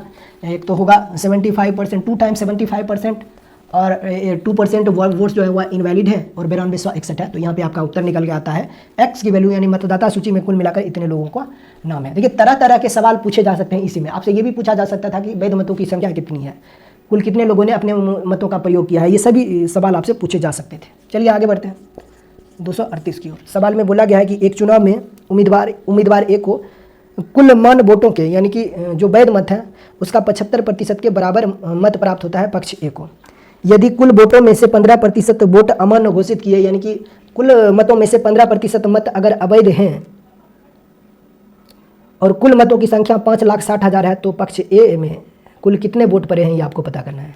देखिए ए को वोट जो मिलता है यानी पक्ष ए को जो मत प्राप्त होता है वह टोटल का कितना मिलता है ये बताइए। यानी पक्ष ए को कुल मान्य मतों के यानी कि टोटल नहीं वैलिड वोट का यानी पक्ष ए को जो मत प्राप्त होता है ना वह वैलिड वोट का 75% मत प्राप्त होता है ए को। ठीक है, अब कुल मतों का 15% मत जो है वह अवैध है और कुल मतों की संख्या जो है वह 5,60,000 है। तो वैलिड वोट कितना होगा ये बताइए। वैलिड वोट जो होगा वह कुल मतों का 15% अगर कुल मतों का 15% मत अगर अवैध है, इनवैलिड वोट है, तो कुल मतों का 85% मत जो होगा वह वैध होगा, यानी कि वैलिड वोट जो होंगे वह इतना होगा। और हमसे ये पूछा जा रहा है कि पक्ष ए को कुल कितना मत प्राप्त हो रहा है, तो बस वैलिड वोट की जगह पर ये वैल्यू रख के कैलकुलेट कर दीजिए। यानी पक्ष ए को कुल मिलाकर कितना मत प्राप्त हो रहा है, तो वैलिड वोट का यानी वैलिड वोट जो है वो आपका है इतना का 85%। अब इसी का 85% है और इसी का 75% आपको कैलकुलेट करना है, जो आएगा वो आपका उत्तर होगा। देखिए ऑप्शन नंबर बी इस सवाल का उत्तर होगा 3,57,000 उत्तर, यानी पक्ष ए को 3,57,000 मत प्राप्त हो रहा है, कुछ था ही नहीं। सवाल में दिया हुआ है कि एक चुनाव में केवल 2 उम्मीदवार थे, इसमें से हारने वाले उम्मीदवार को कुल मतों का 48% मत प्राप्त होता है, उसके प्रतिद्वंदी को यानी कि जीतने वाले उम्मीदवार को 6,000 अधिक मत प्राप्त होता है। यानी जीतने वाला जो उम्मीदवार है वह हारने वाला से 6,000 अधिक मत प्राप्त करता है। इसका मतलब ये होगा कि हार और जीत का अंतर 6,000 मतों से हो रहा है। और सवाल में बोला गया है कि जीतने वाला उम्मीदवार जो है ना वह 3% मतों से चुनाव जीत जाता है, तो उस चुनाव में अमान्य मतों की संख्या कितनी है ये आपको पता करना है। अमान्य मतलब कि अवैध मत यानी इनवैलिड वोट कितना है उस इलेक्शन में ये आपको पता करना है। बहुत आसान सवाल है। मैं मान लेता हूँ कि उस चुनाव में कुल मतों की संख्या जो है वह 100 होगी, आप कुछ भी मान सकते हो। अगर कुल मतों की संख्या 100 है तो इसमें से कुछ मत जो है वह जीतने वाले को मिलेगा, कुछ मत हारने वाले को मिलेगा और शेष मत अमान्य हो जाएंगे यानी कि अवैध हो जाएंगे। सवाल में बोला गया है कि कुल मतों का 48% मत जो है वह हारने वाले को मिलता है, तो कुल मतों की संख्या 100 है तो 100 का 48% 48 हो जाएगा, यानी इतना मत जो है वह हारने वाले को मिल रहा है और शेष मत जो है ना तो अच्छा एक बात बताइए, अगर कुल मतों का 48% हारने वाले को मिल रहा है तो जो शेष मत होगा वह जीतने वाले को मिलेगा, है कि नहीं है। लेकिन सवाल में दिया गया है कि हार और जीत का अंतर 3% का है। अगर हारने वाले को 48% मत मिल रहा है तो जीतने वाले को कितना प्रतिशत मत मिलेगा कि हार और जीत का अंतर 3% हो जाएगा। आप कहोगे सर सिंपल सी बात है, जीतने वाले उम्मीदवार को 51% मत मिलेगा, ये जीतने वाले उम्मीदवार को कुल मिलाकर इतना % मत मिलेगा, है कि नहीं है। अगर हार और जीत का अंतर 3% है, अगर हार और जीत का अंतर 3% है तो अगर हारने वाले को 48% मत प्राप्त हो रहा है, अगर हारने वाले को 48% मत प्राप्त हो रहा है और हार और जीत का अंतर 3% है तो इसका मतलब यह हुआ कि जीतने वाले को 51% मत प्राप्त होगा और जो शेष मत हो जाएगा वह अवैध होगा यानी अमान्य मत होगा। इसकी कुल संख्या जो होगी वह 1% होगी। और यही हमसे पूछा जा रहा है कि अवैध मतों की संख्या कितनी होगी, यानी 1% की वैल्यू कितनी होगी, आप हमें बताइए। अब सवाल में आपको दे ही रखा है कि हार और जीत का अंतर 3% है, हार और जीत का अंतर जो है वह 3% है और वास्तव में हार और जीत का अंतर जो है वह 6,000 के मतों से हो रहा है। इसका मतलब ये होगा कि 3% की वैल्यू अगर 6,000 के बराबर है तो अवैध मतों की संख्या उस चुनाव में कितनी है, यानी 1% की वैल्यू कितनी होगी आप हमें बताइए। अगर 3% 6,000 है तो 1% जो होगा वह 2,000 के बराबर होगा, यानी उस चुनाव में कुल मिलाकर अवैध मतों की कुल संख्या 2,000 था। चलिए आगे बढ़ते हैं क्वेश्चन नंबर 240 की ओर। क्वेश्चन नंबर 240 को देखिएगा, क्वेश्चन नंबर 240 को। अच्छा क्वेश्चन नंबर 240 इतना बड़ा है ना कि पढ़ने में ही बहुत ज़्यादा समय लग जाएगा। सवाल को अच्छे से पढ़िए और अच्छे से एक ही बार में समझने का प्रयास कीजिए, थोड़ा सा लंबा सवाल है। सवाल में दिया गया है कि एक जिला है जिसमें कुल मिलाकर 50,000 मतदाता हैं, उनमें से 20% शहरी मतदाता हैं और 80% ग्रामीण मतदाता है। किसी चुनाव के लिए 25% ग्रामीण मतदाता शहर चले जाते हैं। किसी चुनाव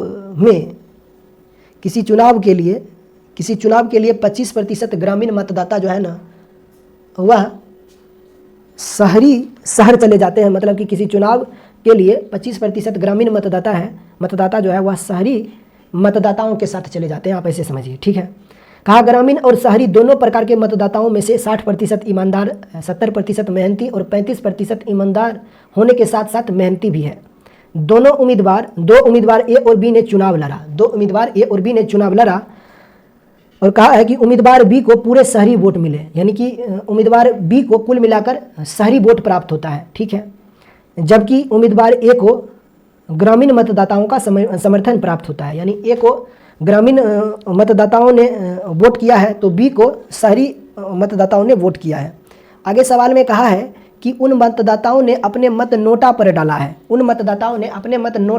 नोटा मतलब कि वह मत जो कि ना हारने वाला को मिले ना ही जीतने वाला को मिले, यानी कि किसी भी उम्मीदवार को जो मत प्राप्त नहीं होता है वो मत नोटा मत कहलाता है। ठीक है, यानी उन मतदाताओं ने अपना मत नोटा पर डाला जो ईमानदार और मेहनती दोनों है। वैसे भी जो ज़्यादा होशियार होता है वह किसी भी चुना कैंडिडेट को अपना वोट नहीं करता है, ये आमतौर पर होता है, क्योंकि पता ही होता है कि इलेक्शन लड़ने वाला जो होता है वो सबसे बड़ा गुंडा होता है, ये तो आपको पता ही है। ठीक है, तो कहा है कि उन मतदाताओं ने अपने मत नोटा पर डाला है जो ईमानदार और मेहनती दोनों है। तो आपसे पूछा जा रहा है तो उम्मीदवार ए, उम्मीदवार बी और नोटा के पक्ष में क्रमशः कितने वोट पड़े, ये आपको पता करना है। काफ़ी अच्छा सवाल है, लेकिन आसान ही है। सवाल को अच्छे से पढ़िए और एक ही बार में सवाल को अच्छे से पढ़कर सवाल को सॉल्व कीजिए।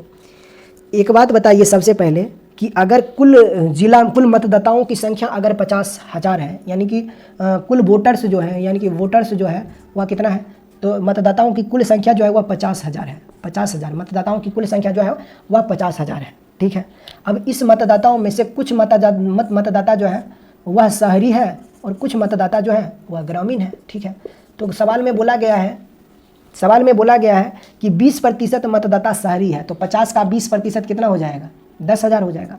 यानी कि शहरी मतदाताओं की कुल संख्या अगर 10,000 है तो जो शेष मतदाता होगा वह ग्रामीण होगा, तो ग्रामीण मतदाताओं की कुल संख्या कितनी हो जाएगी, 40,000 हो जाएगी। अब आगे समझना है सवाल को अच्छे से कि कहा कि किसी चुनाव के लिए होता है ना, कई बार कि कोई इलेक्शन होता है तो कुछ मत ग्रामीण मत जो होता है वह शहरी उम्मीदवार को भी मिलता है। तो यही आप समझिए कि सवाल में बोला है कि किसी चुनाव के लिए 25% ग्रामीण मतदाता जो है वह शहर चले गए, यानी कि इसमें शामिल हो जाता है। तो 40,000 का 25% कितना हो जाएगा, 10,000, यानी कि इसमें से 10,000 मत जो होगा ना, इसमें से 10,000 मत जो होगा वह निकल के कहाँ चला आता है, इसमें चला आता है। कहाँ चला आता है, तो इसमें चला आता है। अब बताइए ग्रामीण मतदाताओं की कुल संख्या अब 30,000 रह गई है और शहरी मतदाताओं की संख्या 10,000 से बढ़कर कितना हो गया है, 20,000 हो गया है, ऐसा सवाल में बोला गया है। अब सवाल में कहा है कि दोनों प्रकार के मतदाताओं में से 60% ईमानदार हैं, 70% मेहनती हैं और 35% ईमानदार होने के साथ साथ मेहनती भी है। ठीक है, अच्छा नोटा को वो लोग वोट दे रहा है। सवाल में अब जो बोला गया वो सब चीज़ें मत कीजिए, जो चीज़ें हमें जरूरी की है उसी चीज़ों से हमें निपटना है। कहा है कि नोटा को, अच्छा नोट नहीं, नोटा को वो लोग वोट करता है, नोटा को वो लोग वोट करता है जो ईमानदार और मेहनती दोनों है, जिसकी कुल संख्या 35% है। ठीक है, यानी कि टोटल का 35% ईमानदार और मेहनती दोनों हैं, और ये लोग जो है ना वह टोटल का 35% मत जो है ना वह नोटा को जाता है। तो टोटल 50,000 है और 50,000 का 35% कितना हो जाएगा, 35% कितना हो जाएगा, 35 कितना होता है, 175 ऐसा होगा ना। 35 कितना होता है, 25 5 या 15 15 दूना 15 2 17, यानी कि 17,500 मत, यानी कि नोटा को जो वोट मिल रहा है, नोटा को में जो वोट डाला जा रहा है वह टोटल का 35%, यानी कि 17,500 मत जो है वह नोटा को मिल रहा है। अच्छा ऑप्शन से खेल सकते हैं क्या, देखिए सारे ऑप्शन में ना नोटा को जो मत मिल रहा है वह 17,500 ही है, तो यहाँ पे आप ऑप्शन से नहीं जा सकते हो। नोटा को कुल मिलाकर इतना मत मिल रहा है। अब नोटा को कुल मिलाकर इतना मत मिल रहा है, नोटा को कुल मिलाकर 17,500 मत प्राप्त हो रहा है। ठीक है, नोटा को कुल मिलाकर 17,500 मत प्राप्त हो रहा है। आगे सवाल में पढ़ते हैं। सवाल में दिया गया है कि दो उम्मीदवार ए और बी ने चुनाव लड़ा और बी को पूरे शहरी वोट मिले जबकि ए को ग्रामीण मतदाताओं का समर्थन प्राप्त होता है। उन मतदाताओं ने अपना मत नोटा को डाला है जो ईमानदार और मेहनती दोनों हैं। ठीक है, अच्छा उम्मीदवार ए को यानी कि जो यहाँ पे इलेक्शन होता है उसमें ए और बी दो तरह के कैंडिडेट हैं। अब ए को जो मत मिलता है वह ग्रामीण मतदाताओं को समर्थन ए को मिलता है, यानी ए को जो मिल रहा है, देखिए दो तरह के चुनाव होते हैं, एक होता है बी और ए को ग्रामीण मतदाताओं ने समर्थन किया है और बी को शहरी मतदाताओं ने समर्थन किया है। ठीक है, अब आप हमें सबसे पहले ये बताइए कि कुल मतों में से 17,500 मत तो नोटा हो गया, नोटा को चला गया, तो जो शेष मत होगा उसी मतों में से ना कुछ मत बी को मिलेगा और कुछ मत ए को मिलेगा, है ना। है तो सबसे पहले तो इसमें से 17,500 माइनस अगर आप करते हो तो कितना मिलेगा ये बताइए। इसमें से अगर आप 17,000 यानी कि जो वैलिड वोट हो जाएगा, यानी कि हारने और जीतने वाले उम्मीदवार को जो मत प्राप्त हो रहा है वह कितना मत प्राप्त होगा, तो कुल मतों में से नोटा पर जो मत प्राप्त हो रहा है उसको माइनस कर दीजिए, तो जो मत बचेगा वह मत शहरी और ग्रामीण ए और बी को मिलता है। ठीक है, ए को कितना मिलेगा ये बताइए।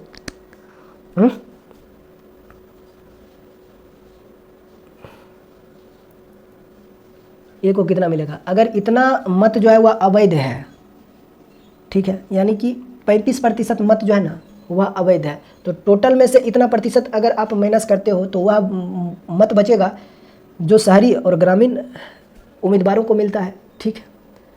अच्छा देखिए, कुल मतों में से 35% मत जो है ना वह नोटा को मिलता है, तो 20,000 का भी 35% नोटा को मिलेगा, तो 30,000 का भी नहीं 35% मत नोटा को मिलेगा।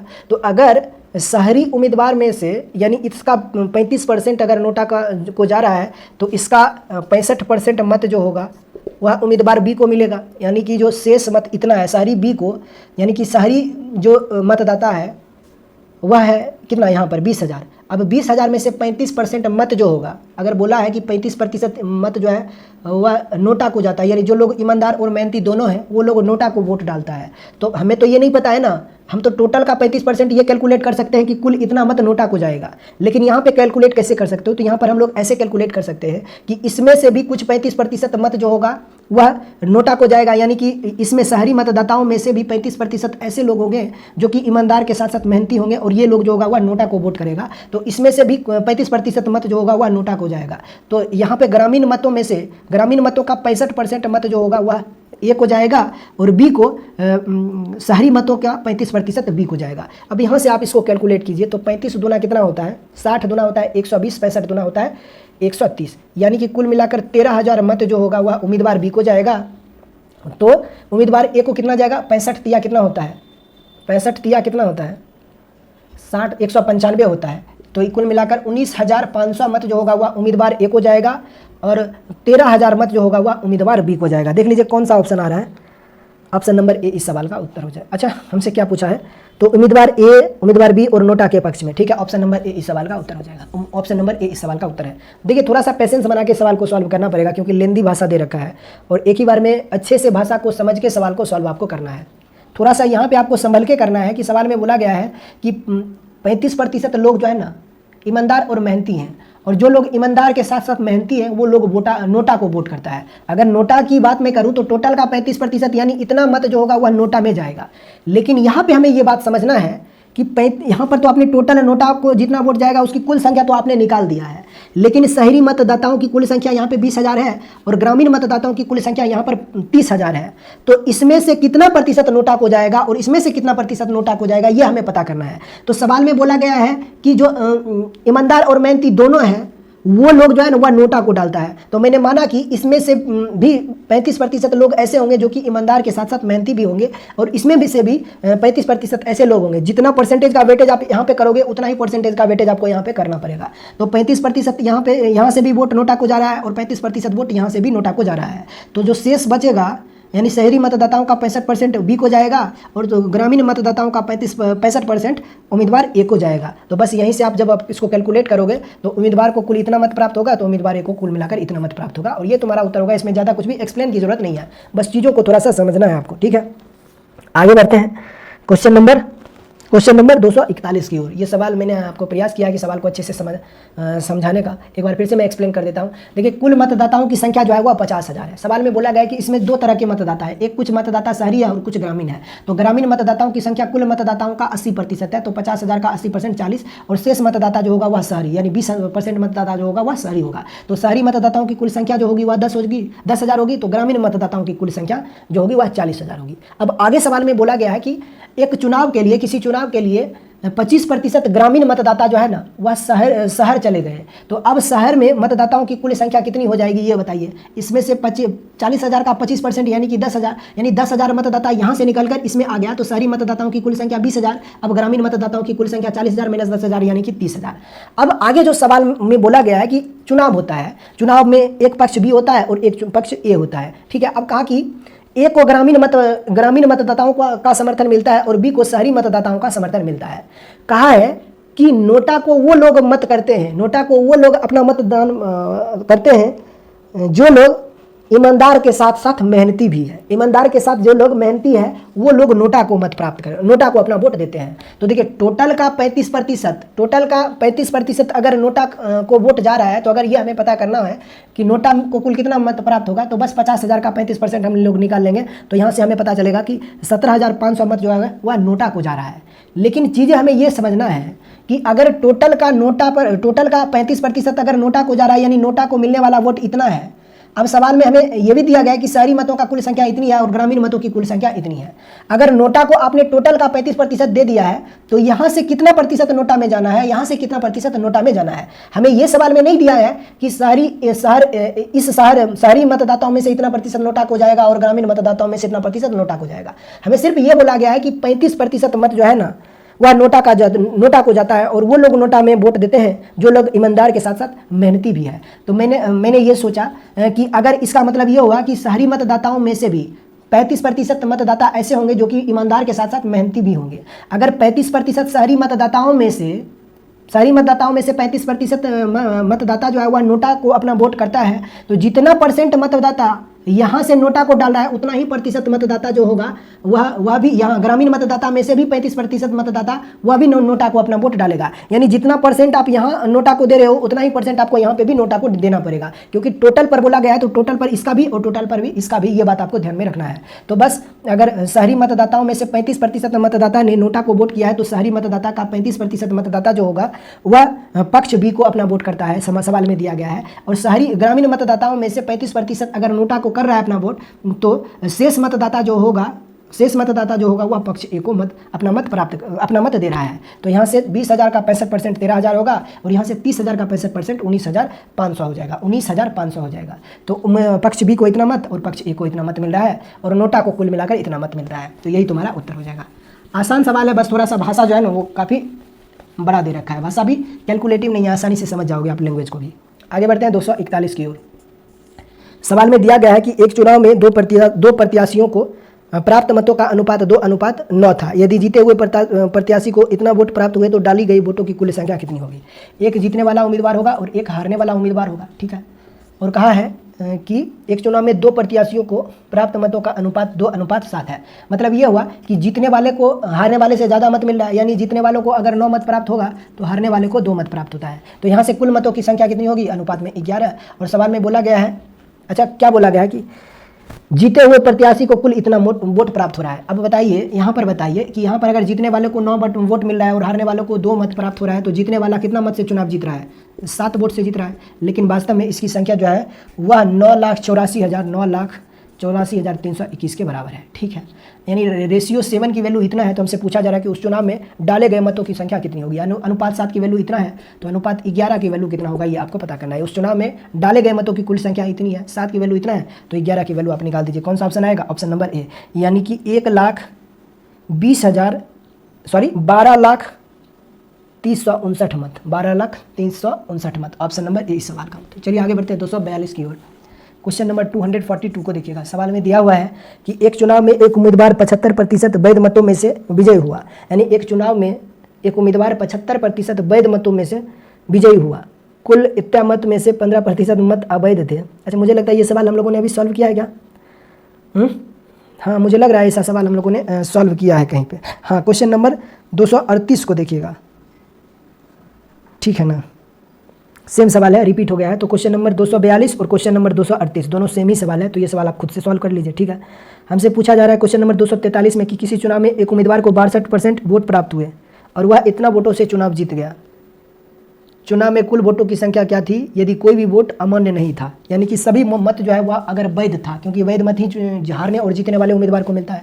मैंने मान लिया कि 100 वैध मतों की कुल संख्या जो है वह 100 है, कुल मिलाकर मतों की संख्या इतनी है और सबके सब मत जो है वह वैध है, यानी कि वैलिड वोट है।